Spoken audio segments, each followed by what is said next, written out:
As far as questions go, this is not really the platform for individual student-specific questions. So if you have any of those or things that you want to talk to a teacher about regarding your student privately, please send us an email after the meeting and we can get to you. And then you're welcome to post questions in the chat anytime.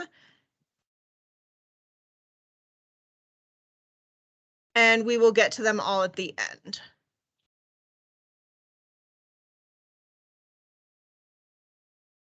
And we're going to go ahead and begin by taking a moment to introduce ourselves. And so I'm going to give the mic over to Ms. Calder. Hi, I'm Ms. Calder. I just want to tell you a little bit about myself. I'm starting my 29th year of teaching. I've taught a little bit. I've taught elementary setting, I've taught middle school setting. I've worked with the special ed puppy. I was the special ed teacher. I've taught reading, social studies, English, taught a little bit of everything, supported a lot of kids in math and science. I moved here in May from Omaha, Nebraska, where I spent the majority of my time teaching. I also taught at Lawrence, Kansas and Minneapolis, Iowa. A little bit about me, some things that are important. I have a son that's 26 and he just got promoted to Avis and budget, owning his own store in a suburb of St. Louis. My daughter is 27 and she is a senior at the University of Nebraska-Lincoln and she'll be graduating in December, so I'm a very proud mom. Some of my hobbies, I love music, I love sports. You can see the Packers, go Packers. They started about 6 minutes ago, so I'm a huge Packers fan. Nebraska, obviously, football as well. But I'm a huge sports fan. Recently became an Av fan. My boyfriend here in Colorado, he used to play hockey and he got me interested in hockey, but I just really have a passion for people. I love working with kids and I'm just so excited to be able to be here in Colorado and get a job at Westgate. It's been different. It's been like a first-year teacher for me, so I'm learning a lot very quickly, but I've got a bank of tools that I'm bringing, but I'm also learning some new things as well, so I'm really excited to be here.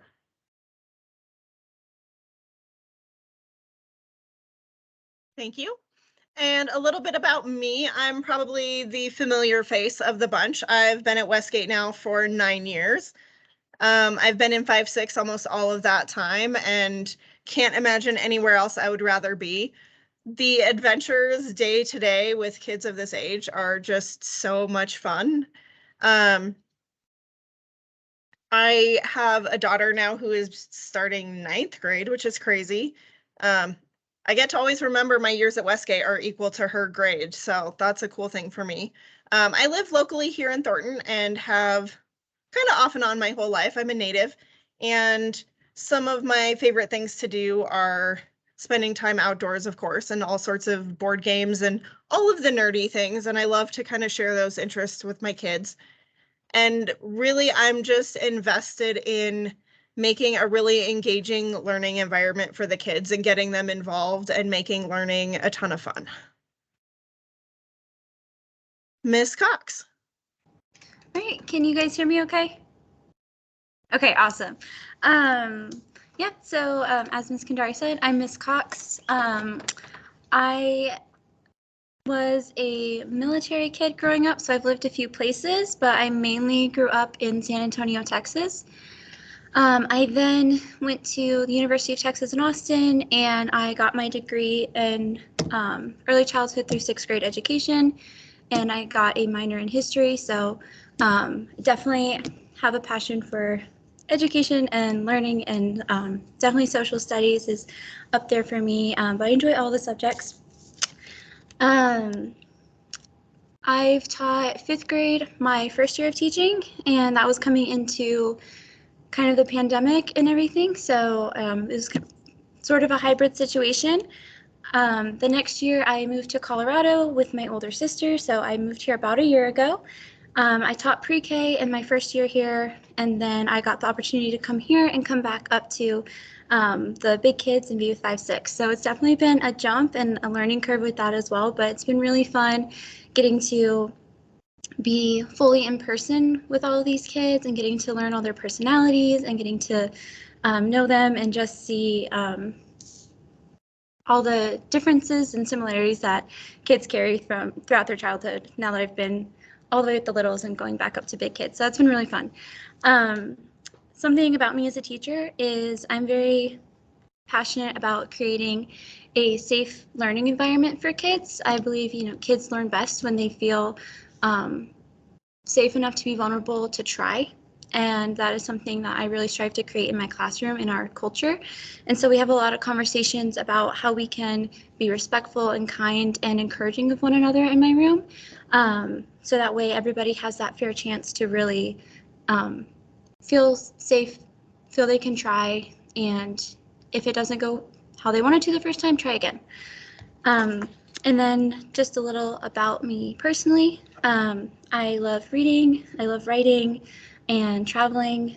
I have one of my very good friends from high school, college. We plan about one trip together every year, and so we've gotten to have some really fun adventures and seen a lot of national parks, which has been really fun getting to bring in some of what I've seen, what I've learned on my trips into the classroom too. And I think it's a really fun way to kind of bring learning to life too, is connecting it to the real world. So, yeah. Thank you. And next we have Miss Seeley. Hi, I'm Miss Seeley. This is my second year teaching. Last year I taught sixth graders. The sixth grade though was I taught all subjects in sixth grade. And this is my first year at Westgate. I'm super excited. A little bit about me, I was born and raised in Greeley. I went to the University of Northern Colorado. I moved down here about a year ago. In my free time, I love spending with my dog. All the kids know about my dog. They ask me all about my dog sometimes during the appropriate times. And I am a huge hockey fan. In my classroom, I try to make it engaging and find new ways to have the students up and moving around and having hands-on curriculum rather than just sitting there and having to listen to someone talk. And that's about me.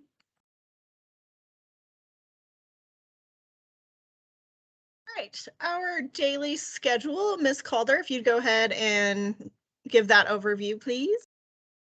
So as you can see the schedule on the screen, we start with advocacy. And at this time, the students come in, hang up their backpacks, and we're encouraging them to get their snacks. So when we transition, they're ready to go. This is an opportunity to just get to greet the students, see how their day is starting.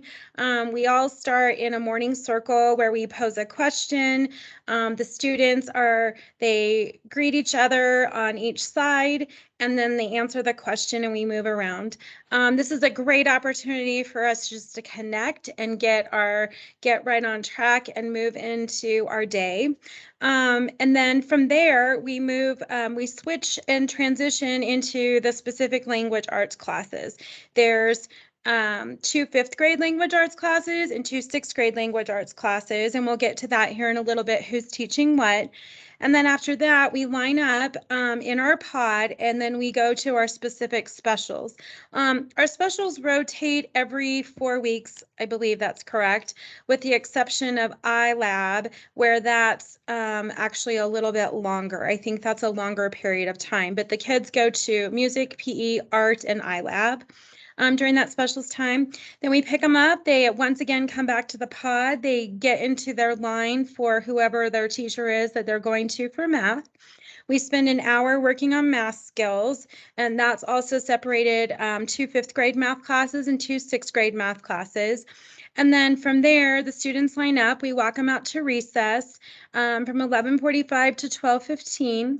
We then go out, we pick them up, we come in and they eat lunch, and they eat lunch in the classroom. And then after lunch, we have what's called academic lab, and that is a time for students to, it's a study hall. It's a time for them to complete homework. Maybe they haven't finished. There will be some small group time.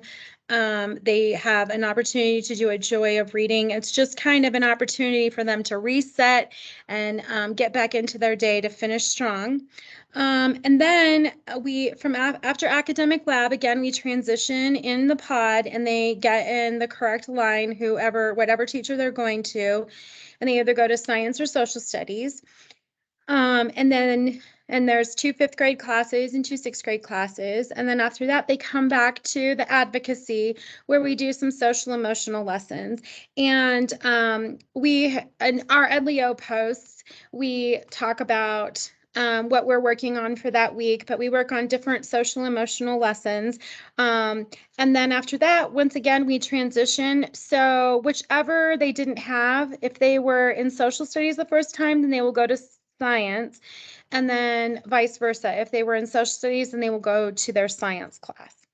And then they come back to their advocacy room, we clean up and get ready to go home.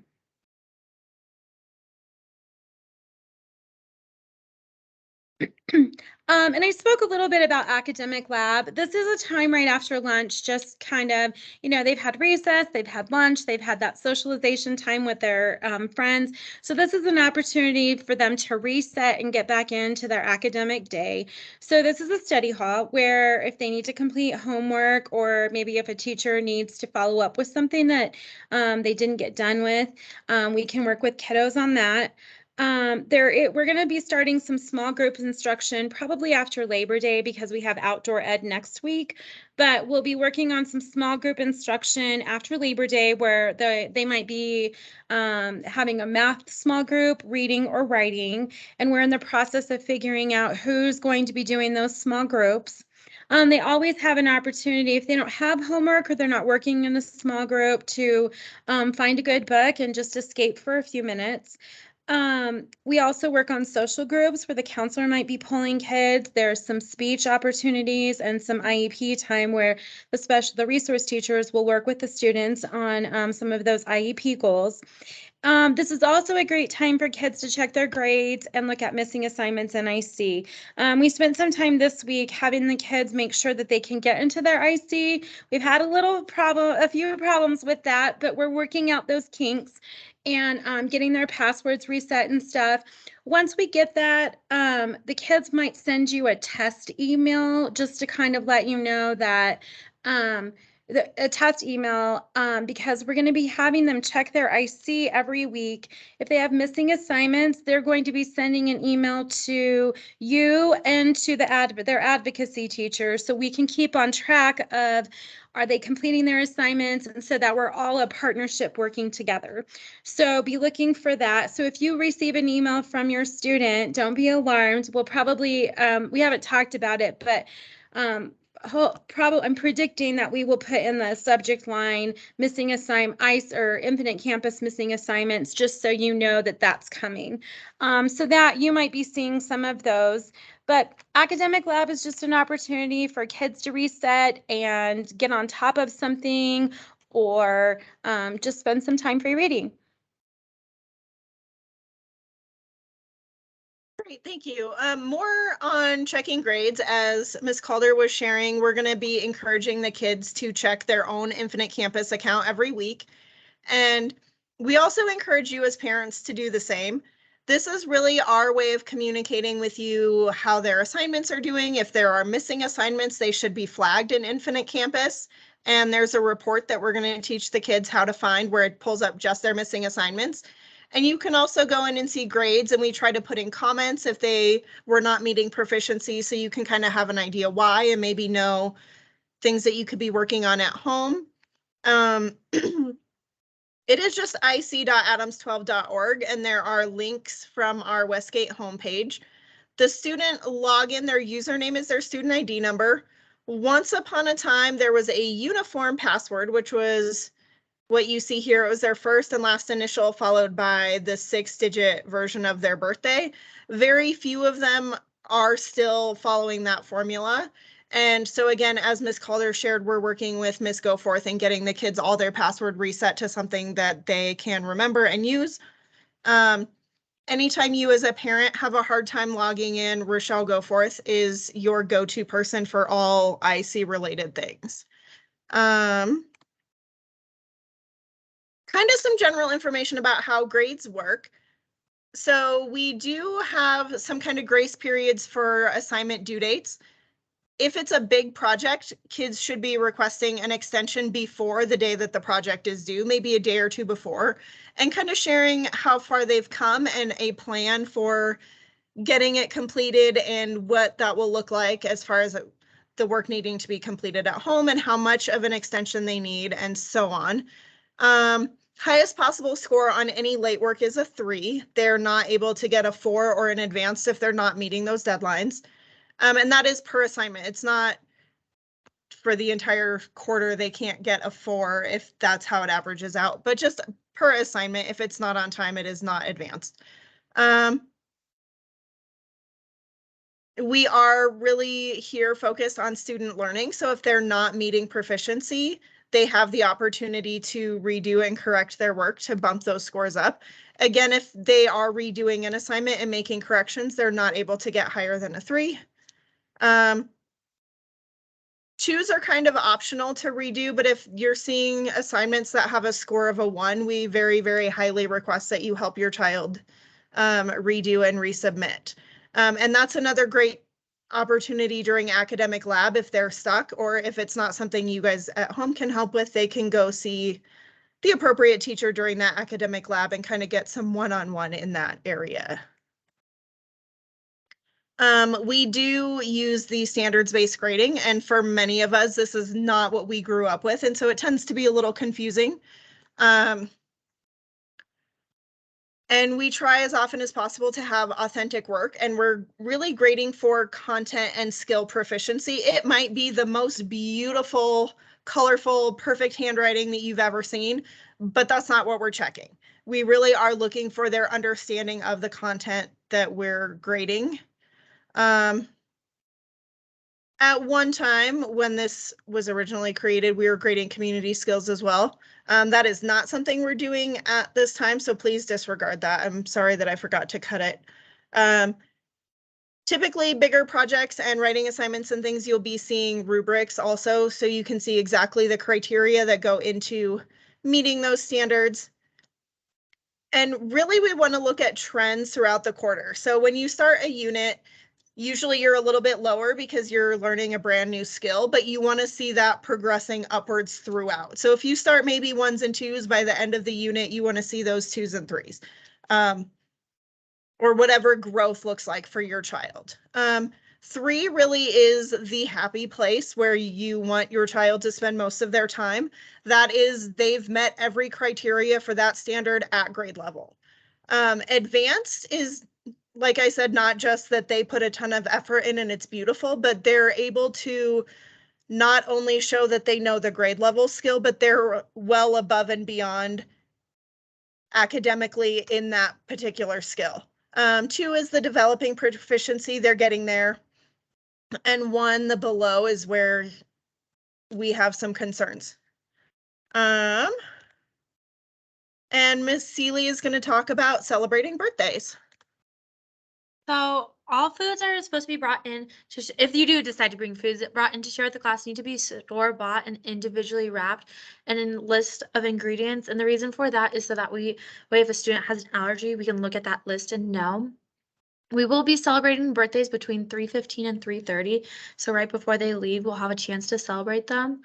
And I know some of our students have summer birthdays. So with that, we really encourage, if they want to celebrate it during the year, to do it on their half birthday. And if your child has allergies or dietary restriction, it's a great idea, if you still want them to participate in other students' birthdays, to bring a safe alternative, and the teacher can store it for them in a place that they won't have access to all the time, but when it is a birthday, they can get that special treat. Here are some examples of how they're supposed to be like individually wrapped and not like package wrapped. So it's supposed to be like each kid will get a package instead of a whole package of cookies for the class.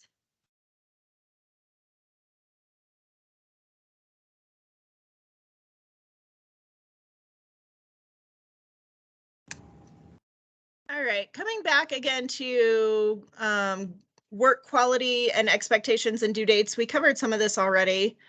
If they are requesting extensions or turning things in late, they would be working at home. And again, really our emphasis is on helping them meet proficiency. And that's why we have these grace periods and we want to accept late work because we want them to be learning. We do ask that late and makeup work be turned in by the end of a unit, partly because if they're continuing to be behind, they're going to be in that pattern and that they're going to be stuck behind kind of indefinitely. So we want to have a cutoff. And then the learning makes a little more sense when they really are keeping up. If they're still working on things from, 2-3 months ago, then that's not as helpful or applicable to what we're doing. Ms. Cox, if you would share a little bit about how we're going to be staying connected and communicating. Mm-hmm. All right, so we all have our Edleo pages, where a lot of our communication and things that's going on in our pod and our classroom and things are going to be posted. And there's also going to be the school newsletter, and that you should be receiving by email. We have our monthly advocacy updates within our pod, and that's also on our Edleo page. Each week we are updating our Edleo for the subjects that we teach. So each teacher, you should see before the week begins, we have posted up there what to expect going forward in that week. So whatever topics we're covering, important dates and things like that are going to be coming up. So please make sure that you are subscribed to our different pages for the subject that in class that your student is in, so that way you can get this information. There is a calendar on the school website, and that has also important dates that are happening throughout the school, things like the community events, days we have off, and things like that. And we also have different events and assignments that we will be communicating to you guys, and that can be found within these different modes of communication. We do have the Class OneNote in Microsoft Teams. We all have our different Microsoft accounts and things like that that we can also communicate on with our families and things like that.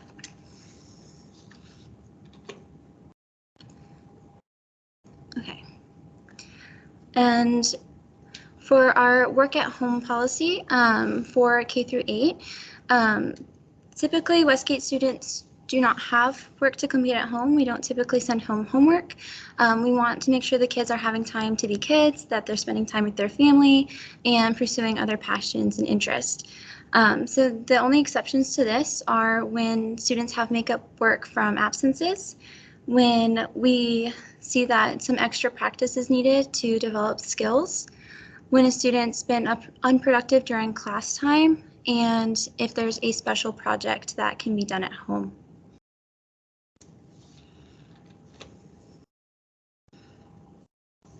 Part of our mission and vision at Westgate is that we've seen that the type of education that is essential for gifted kids really is best for all kids. And so we kind of say that we provide gifted education for all students. And that looks a little bit different in different situations, but it might look like giving choices on how students can show understanding, or asking for a deeper explanation of the subject or process, getting kids to apply and not just kind of regurgitate information, letting them sometimes pursue a specific passion or curiosity in a subject area.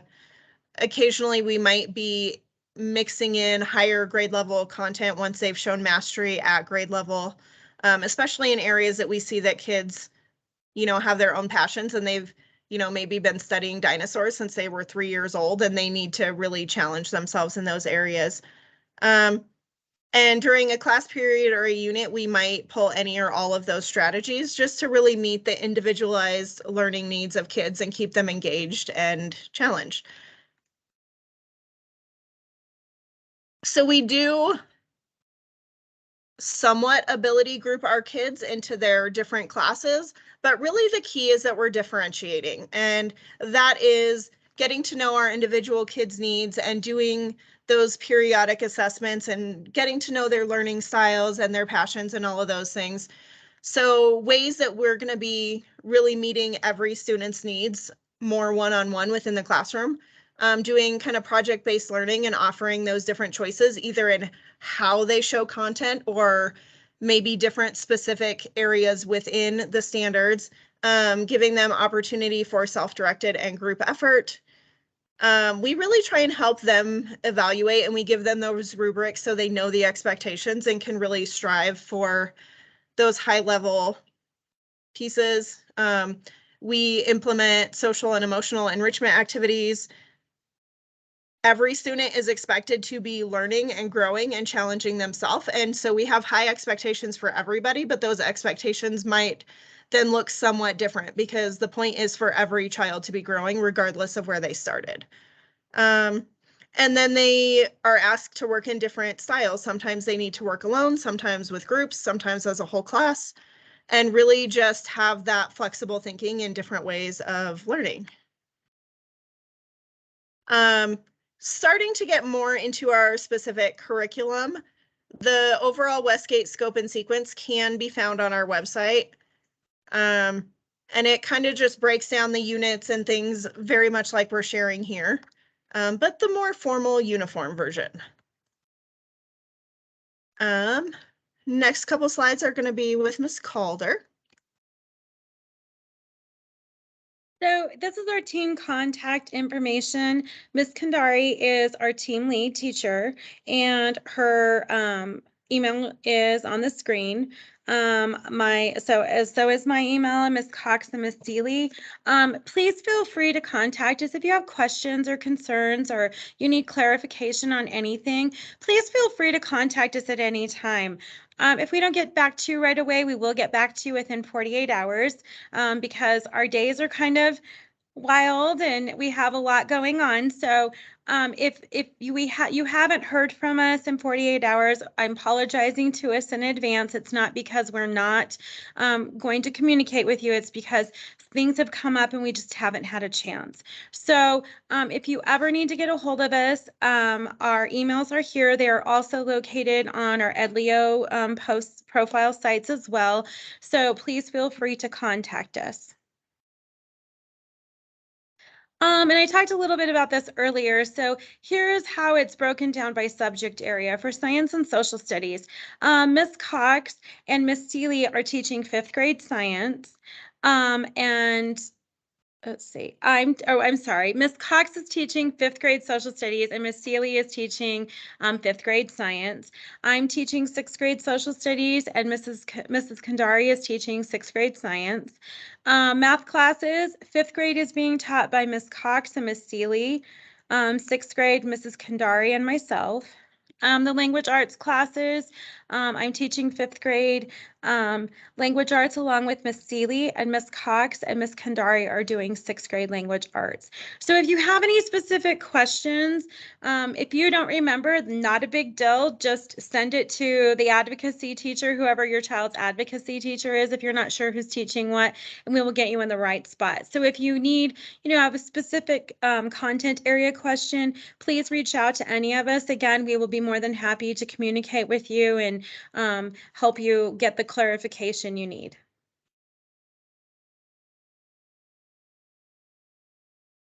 So starting to dig in, Miss Seeley, if you'd go ahead and share what advocacy is all about, please. So in advocacy, we are advocating for our students. Our effort is to have a connection and opportunity for students to talk to us with what they need. It's part of building the relationship.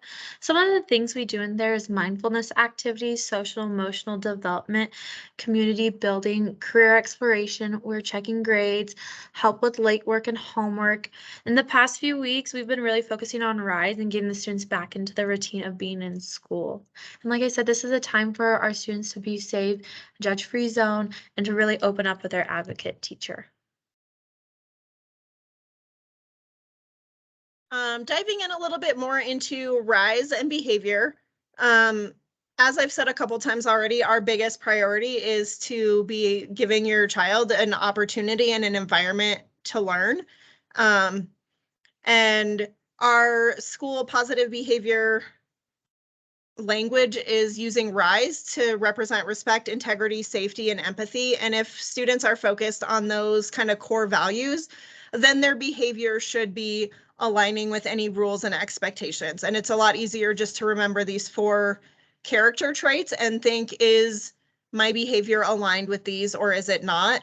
And that helps them see that as really a value that they can take ownership of rather than a list of rules, because these are characteristics that we value in all people, not just in children. So we really want to help them develop that kind of personal self-assessment of, is what I'm doing the right thing to be doing, as opposed to just, okay, here's this list of rules for me to follow. We also use some of the ideals and practices taught through a system called Love and Logic, which is, again, kind of helping kids learn and develop their own sense of actions and consequences. And we offer a lot of choices. So when we're wanting to redirect or different things, we might say you can choose to sit here or you can choose to sit here. And we'll offer choices that make sense and fit within what we need in the classroom, but then it still kind of gives that ownership and that responsibility back to the kids. Something that I really would like to emphasize is, yes, I have 3 new teachers on my team, and yes, they are amazing. They are highly qualified. All of the things that they're doing are aligned with Westgate policies. They're not coming in here with crazy ideas from somewhere else and going off into left field doing their own thing. And really just asking that you guys as parents encourage your kids in this. They're new, but they're amazing. They are new, but they deserve respect. They're new, but they are still the authority in the classroom. Just because a student has been here longer than my new teachers does not mean that they're the expert or they get to be the authority in the classroom. And so that's something that we're kind of working out the kinks of as a pod right now, is really just, like we've said a few times, resetting our boundaries and our expectations and getting everybody into, learning mode. As far as behavior protocols, we start trying to be positive and really reinforcing and encouraging those R.I.S.E expectations. We also do something with our R.I.S E. Some people have maybe seen these before. I don't know how big my screen is for you, but we have these little slips that teachers can give out to recognize students in any of these 4 categories and just kind of give them a little written shout out of great things that they're doing. This might include also correcting behavior through verbal or nonverbal warnings. Another thing we're using is kind of a silent signal that's just a little kind of cutout that's a stop sign to kind of check kids a little more privately of like, hey, you need to stop what you're doing and kind of refocus.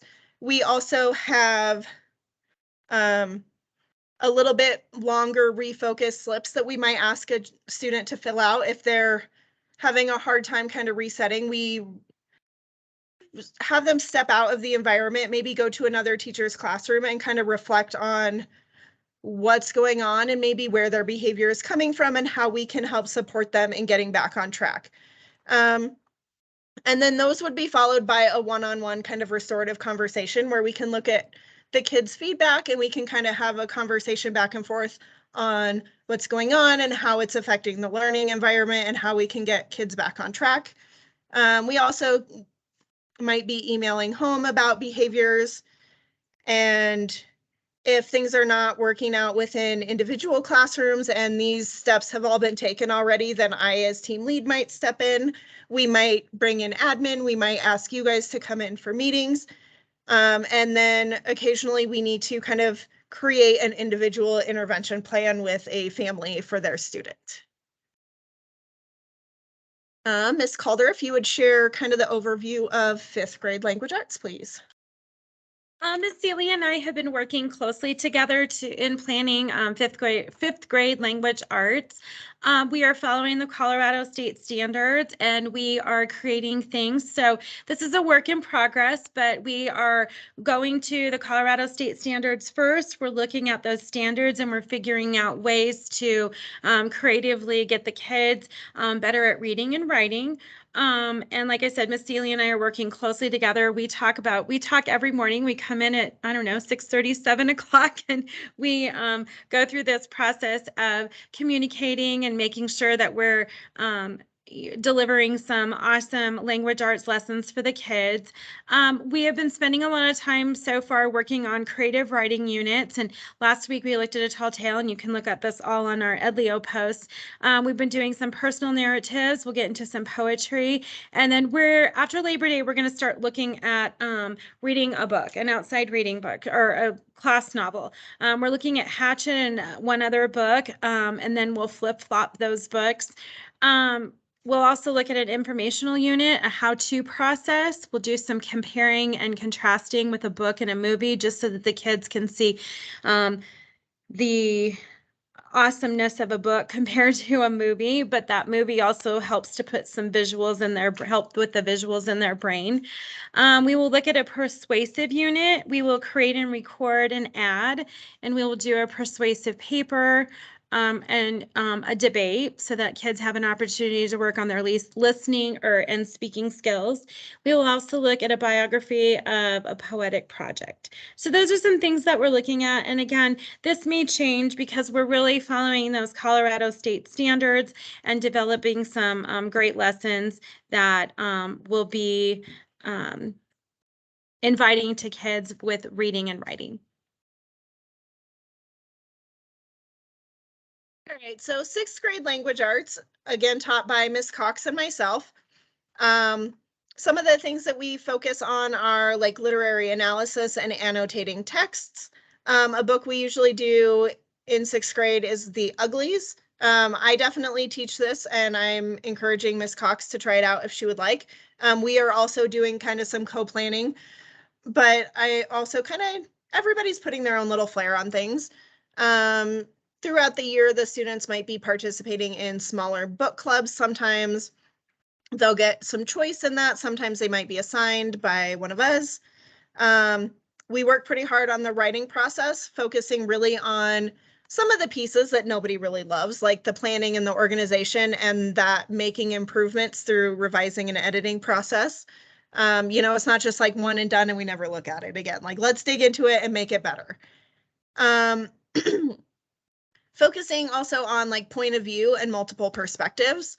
In my class, I usually do a pair of novels called Ender's Game and Ender's Shadow, which is the same story told by two different characters. And you get really a completely different insight in those two, which is a lot of fun. There's another little less intense book that I use called Flipped that does the same thing kind of within a book where it's chapter by chapter changing between characters. We will, of course, be working on argumentative and informational essay writing using the R.I.S.E strategy. So restating and answering a question, citing evidence, explaining its relevance, and then going back and summarizing their ideas. That's what the R.I.S.E stands for. Grammar is a big thing, whether it's using sentence varieties, all of the many, many rules of commas, and formatting dialogue. That's a big thing in sixth grade. And something that's kind of my personal pet project in my language arts class. I take a fantasy novel that I love called Fable Haven, and I've created sort of a Dungeons and Dragons type experience where the kids get to kind of create a character and do a choose your own adventure type search of this fantasy world and kind of find some of the different events and characters and places from the story, but kind of through their own flair. And that is another way that I really bring in the speaking and listening. And then a big mystery unit where the kids get to, I clicked ahead, sorry. The kids get to kind of pick and choose some different mystery books and work through those in book clubs and then I kind of culminate that with a fun like mystery dinner where they come in costume and they're playing different fairy tale characters and solving a mystery as we go. And again, Miss Cox and I are co-planning, but we're also going to be kind of putting our own flair. There's a good chance she'll have some different books and projects than I do, and you'll be hearing about those in more detail, through her weekly updates throughout the year. And Miss Seeley, if you would share with us about 5th grade math. So 5th grade math, right now we're on chapter 1. Miss Cox and I are planning very well. I think we stay late almost every night planning together. So right now we're doing place value concepts, and then we're just going to move throughout the book to numerical expressions, adding and subtracting decimals, multiplying whole numbers, multiplying decimals, dividing whole numbers, dividing decimals. We're going to do a bunch with fraction, how to convert. We're going to look at patterns in coordinate planes, understanding volume, and classifying two-dimensional shapes. We try to stick to our LEO but sometimes we have to, as a class, like if one class is struggling with a topic, we might spend an extra day on that topic. So sometimes within the math class, it's harder for us to be like, this is the exact thing, just because we want to give our classes and our students the resources they need. So if they need extra practice on this, we'll spend more time on that than the other classes. In our classes, we do the exact same thing in. It's just rather of like how we teach it, and we, like I said, we talk together. We do a lot of group works, and we do a lot of individual works. We check the students' knowledge all the time to see where they're understanding. And like I said, sometimes one class might be ahead, the other class might be ahead, just debating where the students' needs of that class and where we can best support what they need.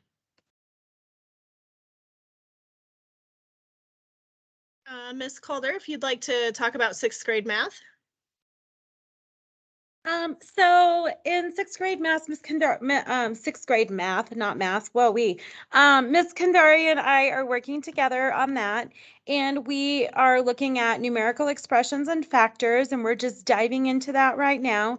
Then we'll move to fractions and decimals. We'll look at ratios and rates, percents, algebraic expressions and properties, equations, area, surface area, and volume.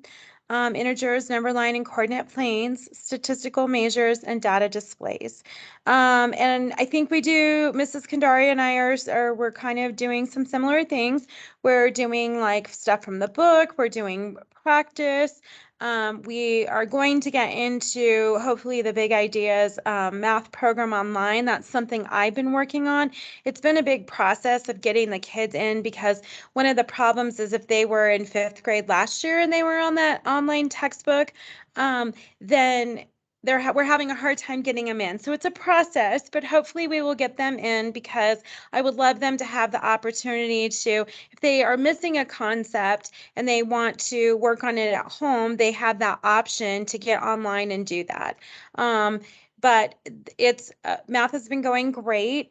We just are diving into it. And again, Miss Kandari and I are both teaching math, but our EdLeo posts may look a little bit different, but we're trying to we're collaborating with each other and trying to stay kind of on the same concepts at the same time, and kind of going at the same pace. And again, if you ever have any questions, please reach out to us. Just a quick time check. We've got about 10 to 12 minutes before we need to kind of sign off and get to our live presentation. So we're going to kind of go quickly through social studies and science so that we can get to any questions that you guys might have at the end. So Ms. Cox, 5th grade social studies. Okay. Yes, so I'm teaching 5th grade social studies this year, and I'm super excited about it. I'm also looking at the Colorado state standards as I am planning and looking at the lessons we're going to do. And so some of the main points that we're going to cover this year are cause and effect, primary and secondary resources. So we've gone over that. We started our year practicing those, so that way we had that foundation as we're going forward. We're really looking at a lot of U.S. history leading up to the Revolutionary War. And so we've started diving into early Native American history so far, and we're having a lot of fun looking at the different regions. We're also going to be covering economics and how the economy of the United States was kind of formed and those ideas behind it. Along with that, also the government that we have and how that was established and how it functions, and 3 branches of government and all that. And we'll also be looking at geography, so seeing the different regions of the United States, seeing migration patterns, immigration patterns, and things like that. So I think we're gonna have a lot of fun this year. So far we have been, and so just keep looking at my EdLeo updates if you have a 5th grade student. I teach 6th grade social studies. Each quarter, we're going to be looking at something different. This first quarter, we've been looking at geography. Then we will move into ancient civilizations. We'll look at early Native Americans and the Columbian Exchange in South America. And we'll finish out looking at personal finance literacy. With some of the things, my philosophy in social studies is they need to get the notes, they need to get the vocabulary. However, I don't want to just stand there and lecture. So I've been trying to do a variety of things with them. We've done an escape room. We're going to do a look at review tomorrow. So just try to keep it a variety of ways of teaching social studies and doing a lot of hands-on with them and a lot of real life application for them. And again, watch my EdLeo post. If you have any questions, please let me know. And I will be sure to reach out to you. In 5th grade science, we're doing physical science, life science, and earth science. Right now, we're doing the 3 states of matter. And like Ms. Calder said, her philosophy, and I agree, we have to do some notes, but I really try to do a lot of hands-on with the labs and stuff. So at the beginning of every unit, we kind of do some notes, and that's where we're at right now. We do a pretest. We did that already, and now we're taking our notes in it. So that way we can do the labs and understand what the labs are meaning, and the students can apply what they've learned into those labs. I teach 6th grade, which is pretty much all earth science. And we just completed our little mini unit on the scientific method. And we're starting to dive into the earth layers and plate tectonic theory and everything that's happening inside the earth.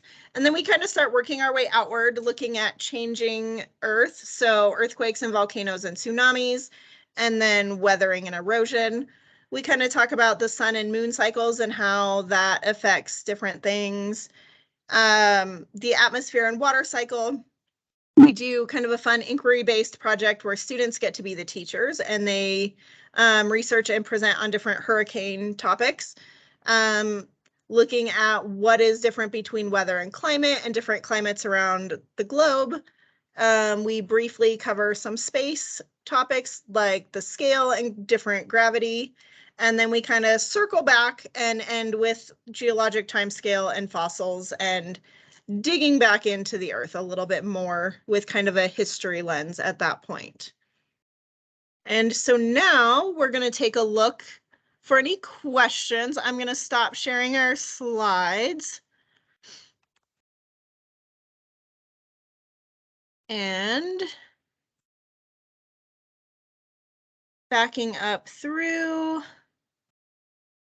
I don't see any questions in chat, but if anybody has any questions that they would like us to answer for everybody, then now is the time.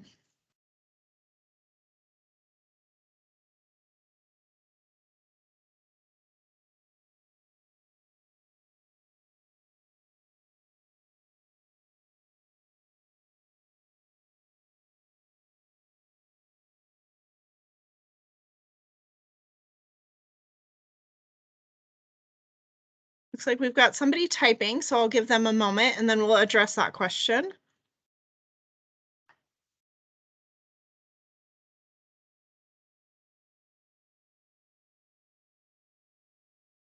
You're very welcome, Simon. Thanks for being here.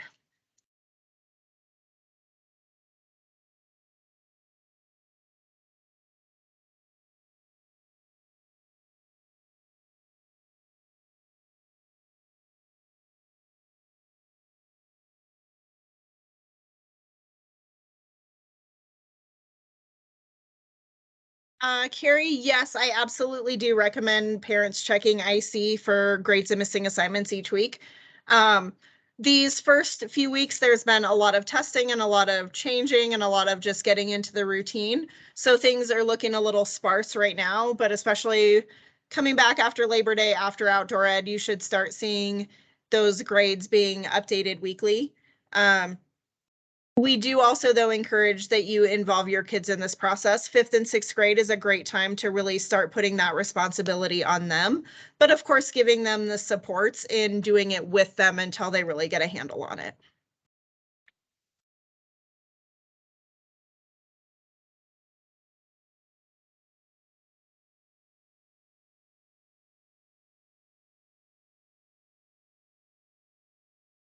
Awesome. And it looks like some of our live people are starting to show up, and we're right about time.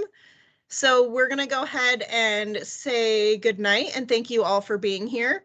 This recording will be posted. If there are people who missed out on all of parts of it, you're welcome to kind of point them in the right direction. And just to reiterate, we are all here for you guys whenever you need. Please send emails. And that's really the best form of communication because we can be kind of in and out anytime and get any questions answered for you or connect you with the people that you need. So thanks for being here. Have a great night, everybody.